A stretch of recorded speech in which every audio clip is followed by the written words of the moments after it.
ఈరోజు 15 టేబుల్ అనేది ఈజీగా ఎలా రాయాలో చూద్దాం ఒకసారి. ఓకేనా? 15 టేబుల్లో మనం రాయాలంటే మనకు 2 ఆడ్ నెంబర్స్ 2 ఈవెన్ నెంబర్స్ని ప్రాసెస్ని ఫాలో అవ్వాలి. 2 ఆడ్ నెంబర్స్, ఆడ్ నెంబర్ దేంతో స్టార్ట్ అవుతుంది? 1 కాబట్టి ఫస్ట్ 1 అని వేస్తాం. ఓకేనా? తర్వాత ఆడ్ నెంబరు 3. ఇక్కడ 2 ఆడ్ నెంబర్స్ అయిపోయాయి కాబట్టి తర్వాత ఏం చేయాలా? 2 ఈవెన్ నెంబర్స్ తీసుకోవాలి. ఇప్పుడు 3 తర్వాత వచ్చే ఈవెన్ నెంబర్ ఏంది? 4. ఓకేనా? అందుకని 4 తర్వాత వచ్చే ఈవెన్ నెంబరు 6 రాసుకుంటాం అనమాట. ఓకేనా? నెక్స్ట్ 2 ఈవెన్ నెంబర్ ప్రాసెస్ అయిపోయింది. ఇప్పుడు ఏం చేయాలా? ఇదే ప్రాసెస్ని మళ్ళీ రిపీట్ చేయాలి. అంటే ఈవెన్ అయిపోయాయి కాబట్టి నెక్స్ట్ ఆడ్ ఎలా తీసుకుంటాం? 6 తర్వాత వచ్చే ఆడ్ నెంబరు, 6 తర్వాత వచ్చే ఆడ్ నెంబర్, 6 తర్వాత వచ్చే ఆడ్ నెంబర్ వచ్చి 7.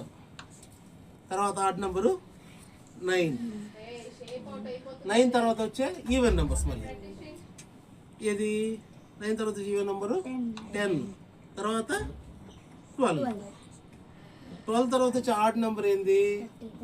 13, 15. ఈ విధంగా 2 ఆడ్ నెంబర్స్ 2 ఈవెన్ నెంబర్స్ని రాసుకుంటూ దీన్ని ఫినిష్ చేసిన తర్వాత ఇంకా మనం తెలిసిన ప్రాసెస్సే. ఓకేనా? ఫస్ట్ దానికి 5, తర్వాత 0, తర్వాత 5, తర్వాత 0, తర్వాత 5, తర్వాత 0, తర్వాత 5, తర్వాత 0, తర్వాత 5, తర్వాత 0.